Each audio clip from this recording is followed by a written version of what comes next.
Lalu ia pergi dan ia melakukan seperti firman Tuhan. Ia pergi dan diam di tepi sungai Kerit, di sebelah timur sungai Yordan. Saya jadi teringat satu ketika Yesus menceritakan perumpamaan mengenai orang yang sama-sama mendengar, tapi bedanya yang satu melakukan, yang satu tidak melakukan. Kita tahu ceritanya perumpamaan itu bukan? Yang melakukan seperti orang yang mendirikan rumah di atas batu. Dan yang tidak melakukan seperti seseorang yang mendirikan rumah fondasinya di atas pasir. Kalau kita renungkan kembali perumpamaan yang sering kali kita dengar. Batu dengan pasir, dua fondasi yang berbeda. Batu tentu saja solid, kokoh, tidak mudah tergoyahkan. Pasir sesuatu yang mudah bergerak. Sesuatu yang tidak solid. Untuk membangun di atas batu butuh perjuangan, butuh proses, butuh waktu yang cukup lama. Tidak demikian di atas pasir dalam waktu yang instan.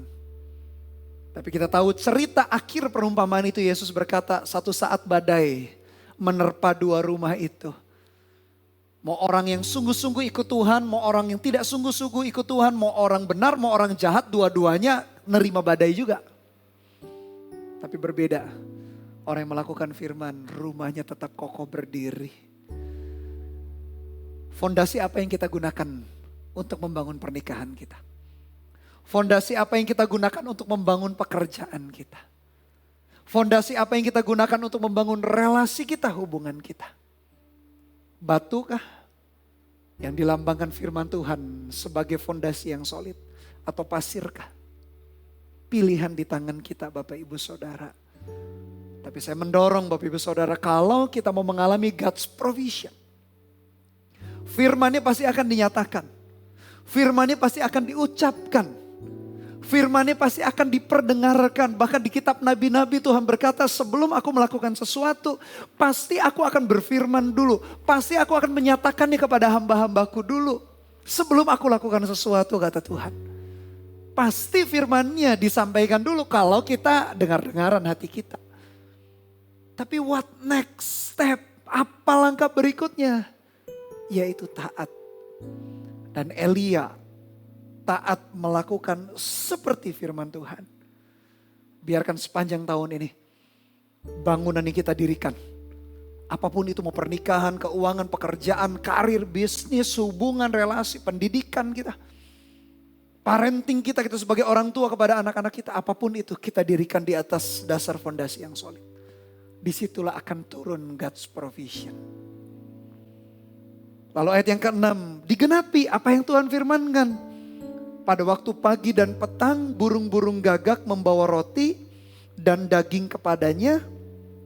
Dan ia minum dari sungai itu.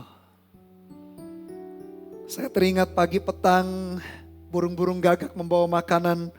Saya teringat penyediaan Tuhan yang sama persis ketika bangsa Israel dari Mesir dibawa keluar oleh Musa. Dibawa tuntunan Tuhan itu saja lewat padang gurun. Di padang gurun musim yang krisis, kondisi krisis, kondisi yang paceklik. Tuhan juga menyediakan. Kita lihat ayatnya sejenak, Keluaran 16 ayat 12 sampai 13 hanya untuk menunjukkan kepada kita bagaimana Tuhan itu konsisten, menuntun, memberkati, memperlengkapi, ada God's provision. Bahkan di tengah-tengah masa krisis termasuk padang gurunnya bangsa Israel. Saya bacakan bagi Bapak Ibu Saudara Keluaran 16 ayat 12 sampai 13. Aku telah mendengar sungut-sungut orang Israel, katakanlah kepada mereka, pada waktu senja kamu akan makan daging, dan pada waktu pagi kamu akan kenyang makan roti. Perhatikan, maka kamu akan mengetahui bahwa akulah Tuhan Allahmu. Ayat 13, pada waktu petang datanglah berduyun-duyun burung puyuh yang menutupi perkemahan itu.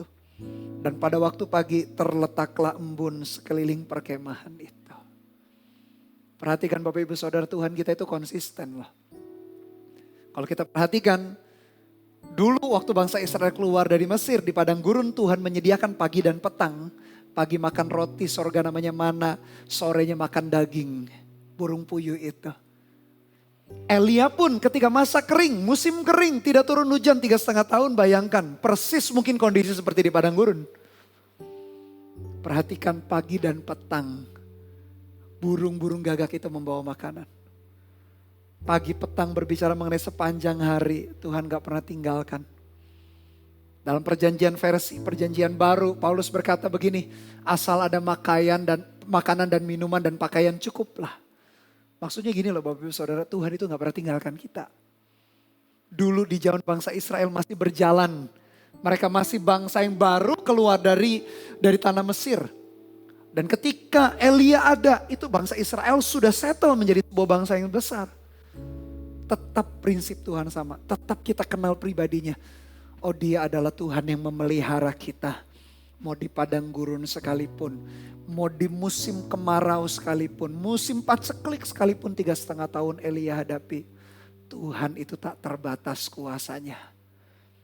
Dia tahu, dan bukan hanya dia tahu dan dia berkuasa, dia mau untuk menolong kita. Oleh karena itu percayalah kepada Tuhan. Jangan menaruh curiga. Jangan justru kita bersungut-sungut. Lalu mempertanyakan Tuhan, meragukan Tuhan. Terutama di masa-masa krisis sih. Kadang di masa-masa krisis adalah justru tanda siapa diri kita yang sebetulnya. Ujian yang menjelaskan siapa diri kita. Kalau di masa krisis kita bersungut-sungut. Di masa krisis hati kita lemah. Di masa krisis kita jauh daripada Tuhan. Kecilah kekuatan kita. Ingatlah, dari generasi ke generasi, dari ribuan tahun yang lalu, Tuhan menunjukkan pemeliharaannya tak pernah berubah. Ketika dia berfirman dan kita taat melakukan firman-Nya, disitulah God's provision hadir dalam hidup kita. Saya berdoa God's provision, penyediaan Tuhan ada dalam pekerjaanmu, ada dalam bisnismu, karirmu. Di tengah kondisi yang tidak mudah, dalam semua aspek kehidupan kita, ada penyediaan Tuhan.